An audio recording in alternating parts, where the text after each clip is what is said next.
अभी आप सुन रहे हैं मैथिली रसल को।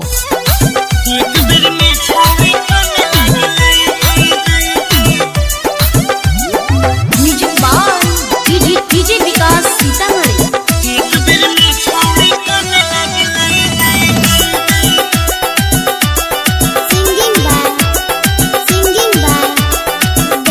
डीजे रासो रसल पंचमरा।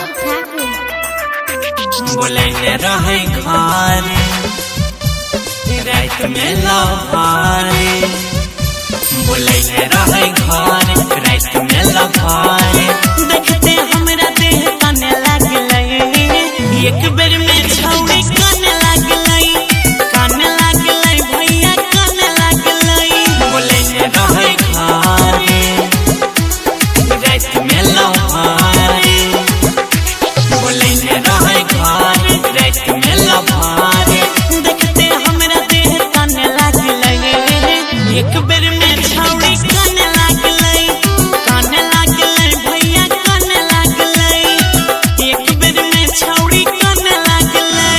की बतैया विकास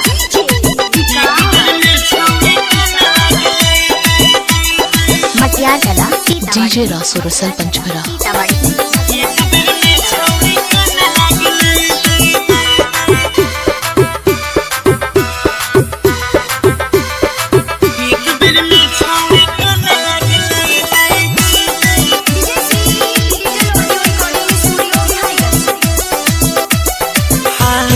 पहले से गरम पारा मुझ बिगड़ल जे हटल किनारा, बहुत शेर गुजरे अपना आपका हो रहे। पहले से गरम पारा मुझ बिगड़ल जे हटल किनारा, धरलिए जब पाजा कहे लगले जा जा, धरलौ जे पाजा कहे लगले जा जा,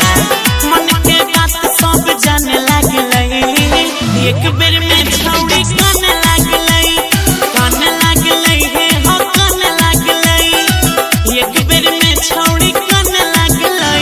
पूरा कहानी विकास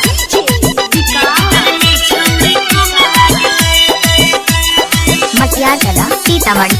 मटिया कला सीतामढ़ी। एक बेर में छौड़ी काने लागले। डीजे रासो रसल पंचमरा।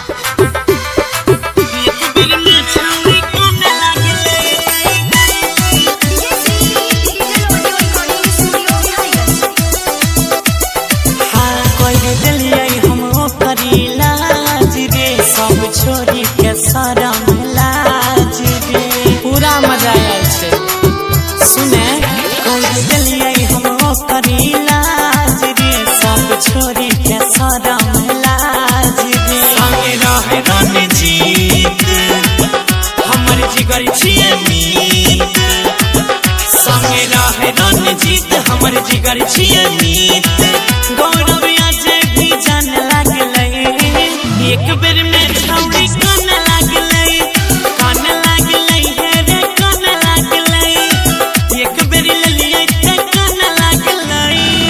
डीजे रासो रसल पंचमरा।